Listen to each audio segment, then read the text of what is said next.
All right.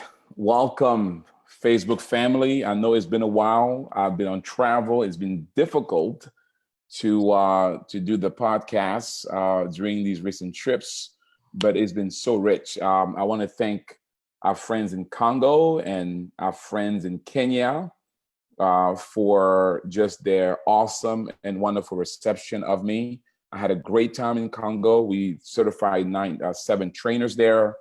um, we uh, we not only certified seven trainers, but we also launched KBC Congo with Pastor Gabriel. We also certified five new trainers as well. So we got seven certified coaches, sorry, and then five new trainers. We're excited. We're going back to Congo in October to launch KBC Formula. We're doing a couple of seminars and a BSA experience, the Business Success Accelerator. So we're excited about the doors that God is opening in Congo and the opportunity to work in Congo to bring about business transformation in the marketplace of that country, particularly in Kinshasa and in the other cities around. And of course, we also from there went to Kenya. In Kenya with Frank. I was there with Frank, and the opportunity working with Frank, what we met a number of big entrepreneurs. I am so excited about what God is doing in Kenya, and so we look forward to having the Kenya team in Nehemiah Week in 2 weeks, as well as the Congolese team. And so watch out, because Nairobi is really about to be unleashed, and Frank is not a guy to be messed with. By the way, we are so excited because Frank will be announced at Nehemiah Week coming up as our new country director of the country of Kenya. And I believe this young man is going to make a huge impact, not only in Kenya, but also throughout East Africa. Looking forward to working with him and his beautiful wife, Grace. So with that said, today I have a wonderful guest with me. If a young lady that I've come to just love and respect, Monica Kang. Monica, welcome to the podcast. Thank you very much. Well, Monica is just an amazing young lady. She's the founder and CEO of InnovatorsBox, and also she's the author of a new book called Rethink Creativity. When I first heard Monica, there's the book. When I first heard Monica speak, we had invited Monica at our breakfast in Washington, D.C. And as I have an eye for talent. I like talent and beauty and just knowledge, right? And this young lady has talent. She definitely has beauty, but she also has knowledge. And I'm sitting there, I'm hearing her talk, and I'm like, man, in how many years did you acquire all this? So Monica, immediately I was smitten, and I said, you got to speak for me. And so I think I booked you almost a year ahead of time and said, hey, I need you to come to our conference. And what's what the theme is? On business innovation. Yes. So we've got I was going to say the mother of innovation herself, but you're too young to be a mother of anything. But what do we say? What's the word? What's a good millennial term to tie to you for innovation? Innovation coach. Innovation coach. We've got the premier up and coming innovative coach with us. So Monica, first, thank you for agreeing to speak for us this year. And I so appreciate your boldness and your courage in pursuing your dream and stepping out there and do what God calls you to do. Thank you. It's certainly not easy, but when God calls you, you got to do the work. Well, Monica, I want to make sure they know who you are, because you have an impressive background, impressive resume, and I, my resume is light, and so but I love people with deep resumes, right? I've done one thing for 22 years, and that's this. That's dedication, though. Start with kind of what shaped you as a child, and then talk about your career journey and how you landed to where you are now. Yeah, thank you. So again, great to meet everyone and join. My name is Monica Kang. I started a company called InnovatorsBox, where we transform workplace culture and leadership by unlocking creativity in the office. And what that means is I realized that we talk so much about creativity, innovation, and yet when you ask individuals, what does creativity mean for you, or how do you become innovative, they don't really know how that means or what to do with it. And that ties to, Trace, your question on how I got started in the journey, because if we met 6 years ago or even 7 years ago and said, Monica, one day you might be joining me and talk about innovation on this conference, or to the community who wants to learn how to be creative, I would say, that sounds good, but that's not me. Because for a long time, my entire career path was originally focused on international affairs. I think growing up Korean American and growing up in two countries and cultures, I was born in DC, so Pride DC, and lived in Virginia, but moved back to Korea when I was young, having both parents who are Korean, and did some schooling there and came back to the States. But throughout that journey, what made me fascinated was the importance of communication and collaboration across different parties. And I love the fact that, maybe me understanding two cultures, two languages can help be that bridge. And I used to remember how I would describe myself, like, if what's my specialty, it's like I'm a bridge builder. I like building bridges across different people who thought they can't work together, or different communities who thought they disagreed. And so it naturally, in a career path, I thought in my head, international affairs was the perfect, because it's bridge building all the time across different countries, different communities, even within the same stakeholders. And it led me to the niche of nuclear weapons security, which is a big jargon of how do you prevent the bad guys from having nuclear weapons? And if it's scattered around the world, what do you do with it? And how do you make sure the scientists and the researchers and the security and the border security and politicians all work together? So I played a very small segment in that universe, but it was great to understand and see the direct impact, how collaboration, communication is essential to get one thing done properly. And through that, I was fortunate and had the pleasure of being able to work in both Europe and Asia and the States, but also in different organizations such as the government, nonprofit. And so I share all of this because the number one question people often ask when now I do my work in innovation is that, how did it lead to from that world from here? And do I ever regret leaving that field? And I admit it was not an easy decision when you feel like you've been in a career where crystal clear, why you're doing, and you feel like that was the reason why, for this, for those listeners who think about faith, like you feel like you're already on the right track of faith, like this is what you've been called to already do. What if you realize maybe that was up until only a certain point so that you get to the next track he wants you to go on? And that's where I realized how I got depressed in a job I love.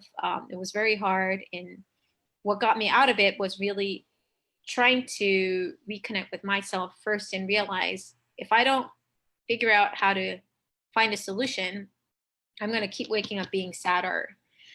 So I started doing small changes. And like, what if I walk to work instead of taking a bus, because it's embarrassing to see everyone who's going to see me crying in the bus. Maybe that's going to be less embarrassing. So it started with small things, but quickly it got me realizing I have the opportunity to make all these small decisions. And in hindsight, it helped me be more creative, be a better problem solver. And that quickly led me to realizing what's really important in creativity is not just about how you understand that equation, but how these small changes help you rethink and walk the talk in different ways. And so long story short, as a result, now I help many companies and leaders understand how they can be more creative regardless of what their pain point is.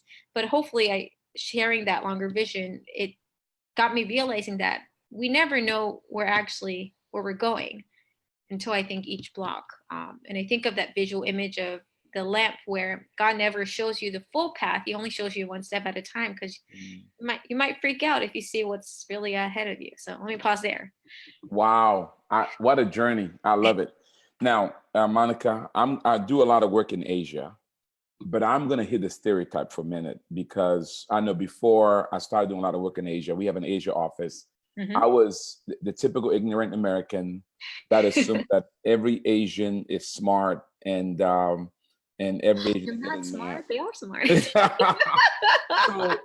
So do you get? I mean, because you're young and you've done so much at a young age. Thank you. talk to me about the pressure. First, let's put the cultural pressure. Mm-hmm. Was there this expectation for you to perform culturally? And second, have we as society kind of also hold you up to that standard? Mm-hmm. Great question. It's funny because actually, for those who've seen me speak in person, the joke I like to say, I always have a couple Asian jokes, and I put a caveat that like I'm allowed to say it without being racist because I am Asian. I'm talking about my own culture, and one of the things I bring up is both, looking younger than my age, but also the aspect of the cultural aspect. I think growing up both in Asian community, Asian values and American values, and then Christian values, family values, you all tie that, right? And I think all these values shape who we become and who we are as a person, hopefully being also the North Star of helping us be a better version. Now, when that North Star gives you pressure to kind of forcing you and feeling forced to adapt, then I think that's when it gets tricky, right? Like, what's the right alignment? And sometimes some people say, like, maybe there's too many values I need to walk to be a good Christian. Like, it's so stressful. Like, I know some people say that too. For me, when I think about that point, I think anything of extreme is a kind of a warning sign. And so what I came to realize as I was feeling conflicted at times, is it right that I walk maybe the Asian culture being humble, but then in American culture, you got to speak up? Or maybe it's a mix of both, but then how do I humbly speak up with being confident and then also being humble? And that was a beauty that I've learned over time, which now it helps. But in between, I do admit that I think within the culture, I think actually in a way American Asian culture have that similarity where the excellence to perform is really important. What your career is, people unfortunately use it as an opportunity to define sometimes who you are, which doesn't mean it is true, but that's kind of how culturally people have done. And so when you're in communities and you're like, oh, where'd you go to school? Like, what job do you have? Like, then people are unconsciously calculating, do I want to talk with this person? Who is this? What can they do for me, and what value do they bring?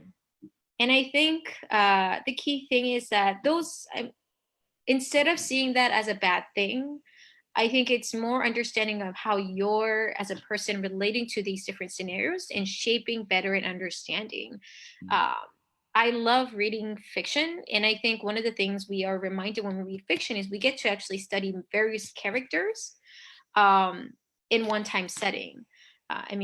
There's tons of stories even in the Bible, right?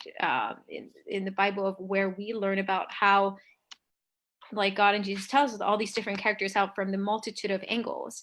And we think from one lens, that's a lot of pressure, or it might be a lot of, regulation or putting, but it's not always like that. And so to that question, those are a couple of thoughts that come to mind. And it might not have been the answer you might have thought it might. No, that's good. That's good. Now, in white. One of the things that we love to do here as we begin with our guests is kind of talk about devotional. You're an entrepreneur. Yes.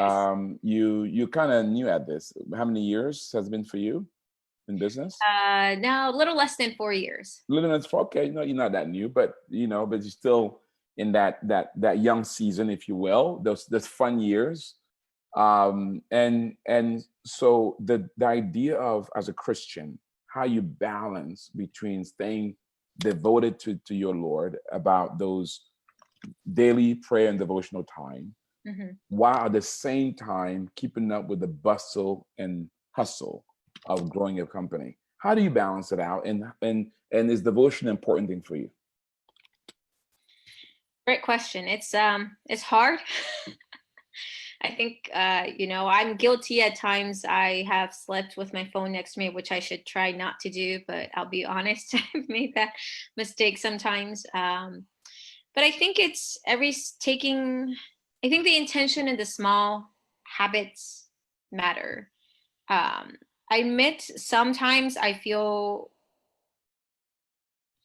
like I'm doing it better and making that devotion a better priority and integrating that. Sometimes I feel like I'm not able to do that because I got slammed with other things. And I think what I try to keep in mind is one, at least in my thought process, number one, how do I make sure every time I'm happy, every time I feel upset, every time I feel anything, or even if I'm not thinking, how do I make sure I'm always thinking about God as the centerpiece? I think that's hopefully a small thing I could do constantly without feeling like I need to think, and like, unless I do this, I can't think about God. Like, it shouldn't be like that. We think about our family, we think about our loved ones all the time. Like, it should be like that. And so that's one piece I've been doing more and more. And of course, I then do, secondly, trying my best to regularly block off time where I can pray, where I just, write notes and things that I think I want to share with God, read the Bible, try my best to listen and learn, of course, other than going on Sunday to church, like other things that I can listen and learn more. I've been trying to actually play sometimes just Christian soundtrack, sometimes when I'm working on things, and then it helps me at times when I zone off. I'm like, oh, right, that's a really good reminder. Yes, I should keep that message in mind, and then help me stay focused. And so it's, I think, more important to embed within your busy routine. It's not about just simply, unless I do this, that's why I can't make time for God. And I think that's not right. I mean, God's probably the most busiest being out of all of us, and God still makes time for us. So it's kind of selfish and, I guess, childish for us to say that we don't have time when we're talking to someone busier than us. I love it. You know what I processed, what you said without a love, is almost every guest so far have suggested this whole idea of it's about a relationship and not a transaction, and moving away from this whole legalistic process. We even had a pastor, who refused to give a formula to the process because his concern was the minute you start doing that, then you get into this legalism. And so I just love that consistency. And that's important for the entrepreneur. It gives freedom, and it allows us to be led versus this work-based process that sometimes add more burden to our day versus freeing us to serve and worship him as we're led. And so I really like that. Now, let's talk about why we have you here. So first, let's first talk about your book before we talk about our conference. You have this book called Rethinking Creativity. Yes. Rethink Creativity. So by the way, before we do, I want to make sure our guests know we do have a weekly devotional for entrepreneurs. If you want to subscribe to it, go to our website, nehemiahproject.org, and there you'll be able to learn more and then subscribe to our weekly devotional. That can be inspiring and engaging to you to help you in your walk in this journey spiritually. So Rethink Creativity. So first, what led you to write this book? What's the book about? And how do folks get access to it? Let's start with first, why this book? It's obvious to me, but I guess may not understand. Why the book? I wrote Rethink Creativity because I realized that while there is a lot of book on creativity and innovation, we still have the reality of 87% of the workforce feeling stuck in a lack of creative outlet today. And it got me thinking, well, I get that we have tons of resources. What more can another book make a difference? But the truth is, we still have a large percentage of people who still believe they're not creative, that creativity is not for them, that they don't know how they can do it or how that makes sense when it's so busy. And I realized, okay, if everything that has existed before worked enough, then we wouldn't be having that problem. And that gave me the realization, if I can help create that small dent, even a small percentage of people who thought they were never creative, they thought that they were not sure how to, or thought that they were creative, but they don't know how to do more, to help them be a little bit more creative with the work and with the writing, especially knowing that I can't, unfortunately, reach everyone at the time I would like to. Maybe this could be a channel to empower people and help them in their own pace. And so one thing that I thought a lot about is it's in color. There's a lot of notes and funds, which is really cool. And I thought about, why is it that adult books have to be boring and just black and white? Like, it should be interactive. And the fact that we only give that to children, maybe that's part of the thing. So like, I have a lot of things in where there's quotes all over. These images I've done myself. These are actual images that I created with paper. And for our audience who are only listening to this audioly because you listen to it on the podcast with Facebook Live, she's actually literally showing us the book. and Yeah. it's like a lot of colors in it, you know, Mhm. pictures. Hey guys, good book for men who don't Yeah. like to read, right? a lot of fun stuff in there. So the book itself, the ways you laid it out, reflect the title in a sense. Yes. Yes.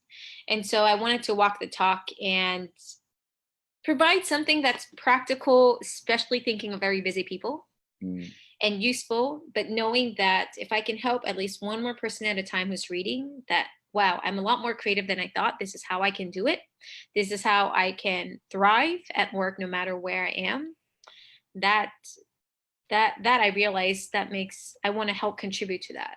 And so wow. one of the things I kept in mind, especially for those who's wondering if they are looking to write a book or also wanting to find a way to tie in, is focus on writing something that only you can do and in your own best word. I think I thought a lot about what's the most Monica like book I could write, because that's when readers can best experience the most original value instead of me trying to fit into a corporate definition or like a society's definition of what an innovation book should look like. And that's how the book came about. I love it. So Monica, how did I get access to the book? Where if someone wants to buy the book, where do they go? So there are most of the book sites. I think Amazon would probably be the easiest. So if they go on Amazon, they'll be able to order one.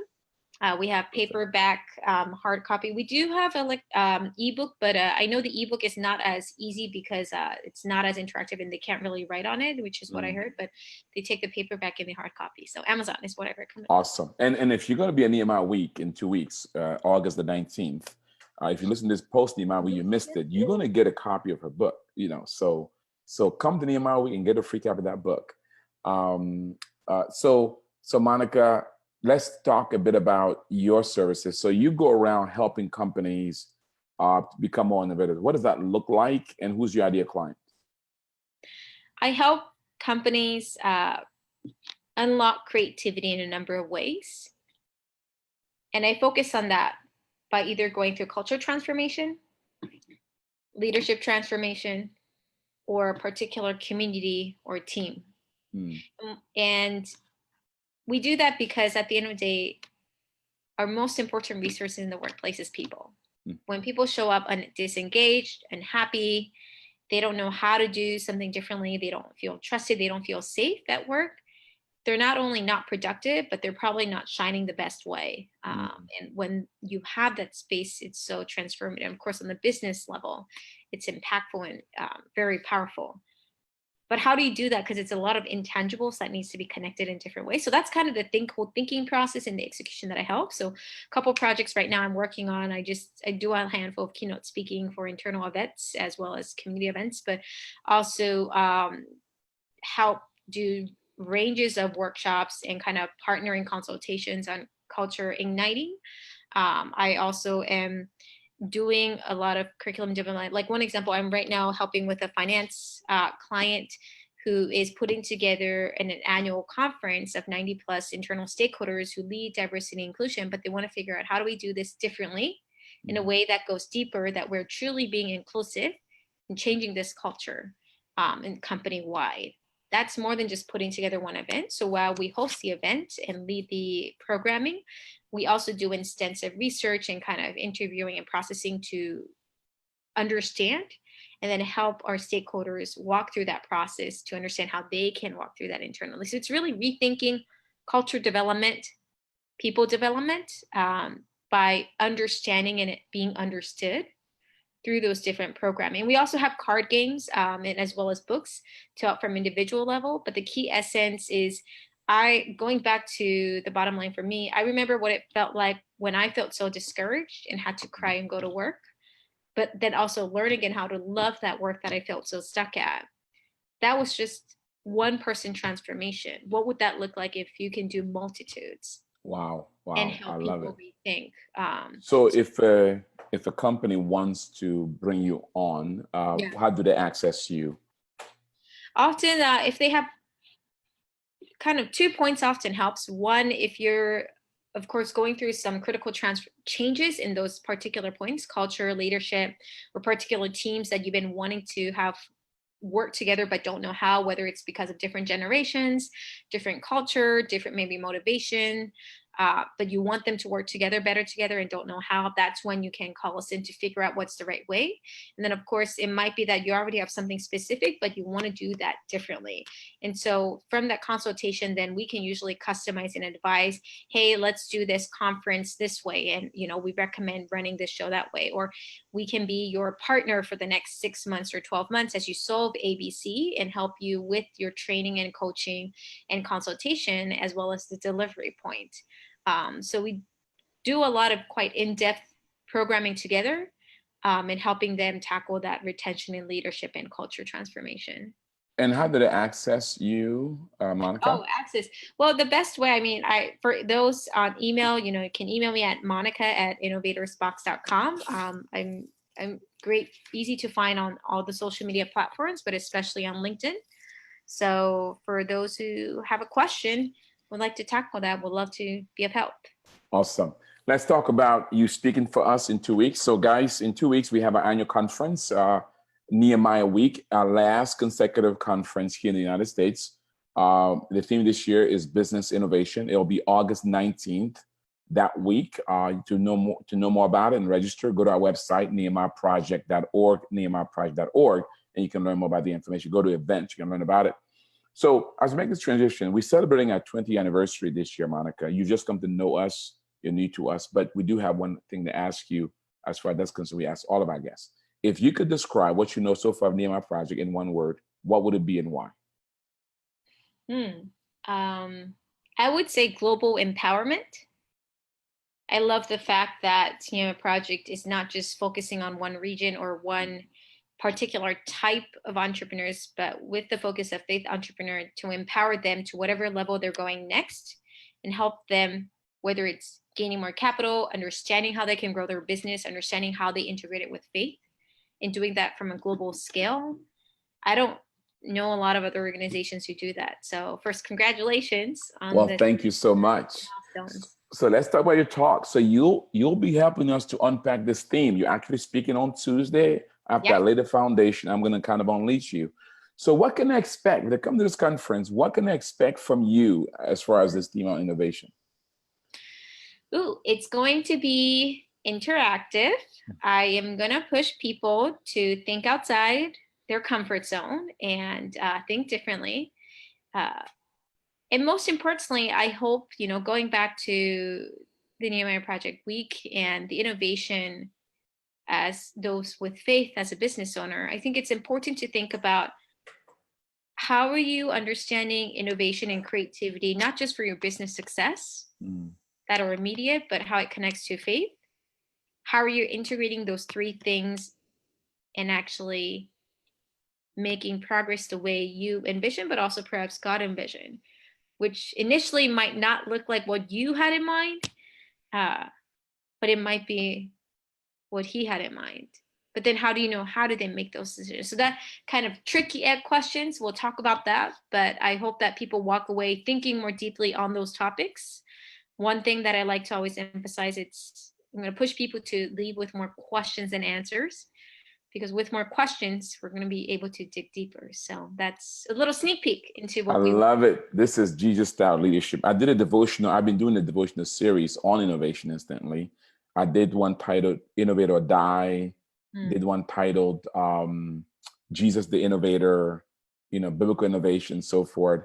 But in the point on Jesus the Innovator, one of the things I illustrated how innovative Jesus was and how he truly was a market disruptor. He came into a culture that was pretty set in its ways, a tradition that was dying for many ways. Israel and the Jewish culture was slowly becoming irrelevant. Israel as a nation had been besieged by Rome, and he came into a hopeless environment, a faithless one, and disrupted. And that unleashed this new movement now with billions of people who become Christian and followers of Jesus. And he really revived the faith, if you will. So with that, what insight, as we prepare to close here, what's kind of, somebody says, Monica, I want to be like Jesus. I want to be an innovator. I want to be a market disruptor. I want to come into a dead or dying situation and bring it back to life. Give us some tips. What are 2 to 3 things you can say to them? Hey, consider this. This is, by the way, a sneak peek, free stuff. This is free of charge. So that whether you read her book, come to the conference or not, you can walk away with something today. Number 1, patience. I think is really important. Nothing even in the work that Ganges did was overnight. The way he taught the lessons that he wanted to remind us, he taught through many different methods, right? Storytelling, different parallels. And if he's communicating that even from the Bible and the work he did, like, imagine how much more lesson learned we'll have to go through in our real life. So I think patience is one angle if you truly want to be creative, because that, to be on the logistical end, on the practicality end, is that patience is important, because most likely your first few ideas is not the best one. You're going to have to go through many iterations. So patience. Right. Second is making sure your why is rooted in the right reasoning. You wanting to be that market disruptor, you wanting to be that innovator. Is that simply to make more money? Is that simply to impress someone? Is that simply to feel good? Is that simply, am I doing this because it just, it just feels like this will be a nice opportunity? But does that actually tie to why you were originally trying to solve this problem? I think when the motivation is like, I want to just simply be an innovator because it sounds cool and like yada yada yada, that is not where innovation actually comes. It's because you actually want to fix a problem and you've been pushing hard, and then you've been really trying to solve this in a way that will help whoever the stakeholders are.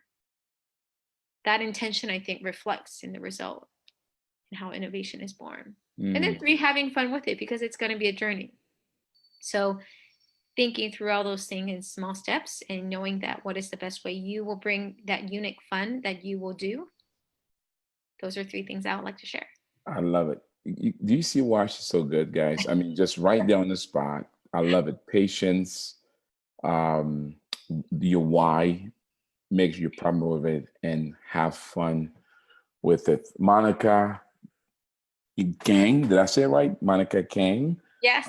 The founder and CEO of InnovatorsBox and the author of this new book titled Rethink Creativity. She will be at Nehemiah, guys. She will be there the week of August the 19th, and she'll be speaking on this very thing as we deal with business innovation. Nehemiah Week, by the way, it's a multi-day conference starting with the Kingdom Business Tour on Monday, a 3-day conference Tuesday, Wednesday, Thursday, an investors forum on Thursday, a regional international business plan competition. We should understand you're going to be a judge at that competition, Monica, right? On Tuesday. It's, by the way, our first regional in the U.S.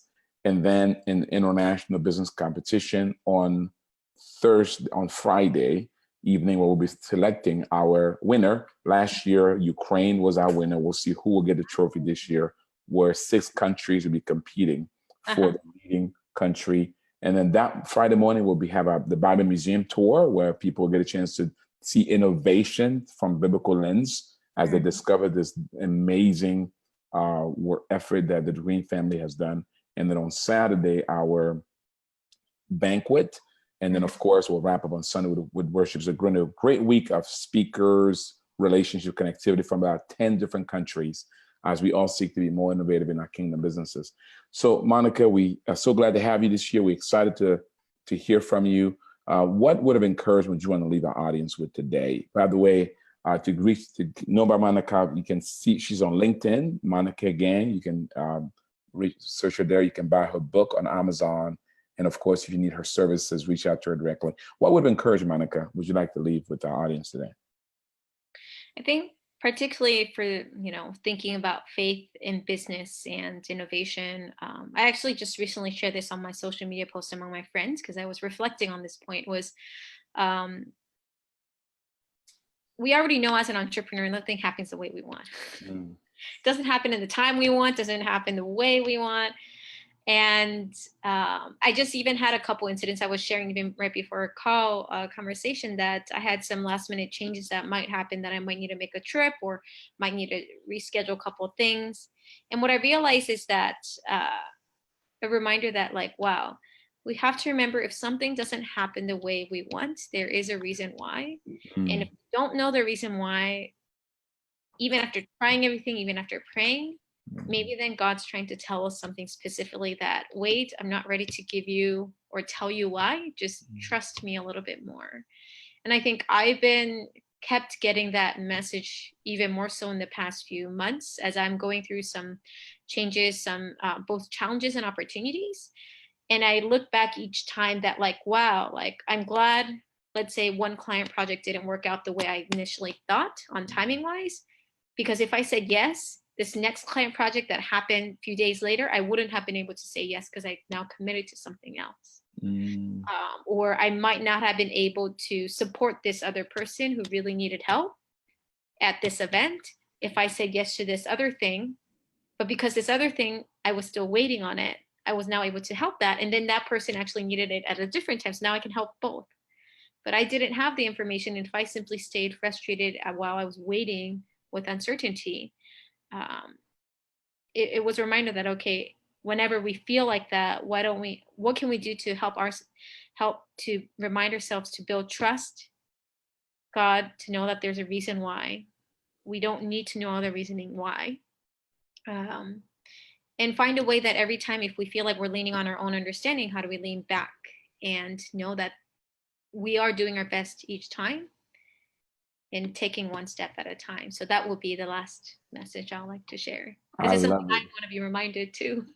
Good insight. The scripture that comes to mind is, he works all things together for the good of those who love him and work according to his purposes. That's a great illustration of that. Well, Monica, thank you, thank you, thank you. I look forward to seeing you in DC in 2 weeks. Yes. And I know that you're gonna, as I say in my neighborhood, you're gonna bring the house down. Well, ladies and gentlemen, yeah, I'm glad if you've been helpful, if this has been helpful for you, I'm so glad. And if you want more information, Monica, you know where to go. Check her out on LinkedIn. You can buy her book from Amazon. But if you want to join us at Nehemiah Week, go to our website, nehemiahproject.org, nehemiahproject.org. There you can get more information and register. There's still space. Some events are full, but there's still space for the main conference. And we look forward to having you there to join us. This is our 20th anniversary. We'd love to celebrate with you. It's also our last considered conference here in the United States, because after that, we are going to Mexico, and hope that you don't join us this year. You will join us there, because we are all going to be speaking Spanish, guys. And that's going to be fun. With that said, let me leave you with this. May the Lord bless you. May the Lord keep his eyes upon you and show you favor. May you be so faithful in the things he's called you to do, so that one day you can hear those wonderful words, well done, good and faithful servant. You've been faithful over a few things.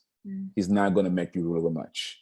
God bless you. Look forward to seeing you and look forward to serving you. Monica, thank you so much. Love you, dear. See you in 2 weeks. Thank you. All right. Bye-bye. All right. Monica.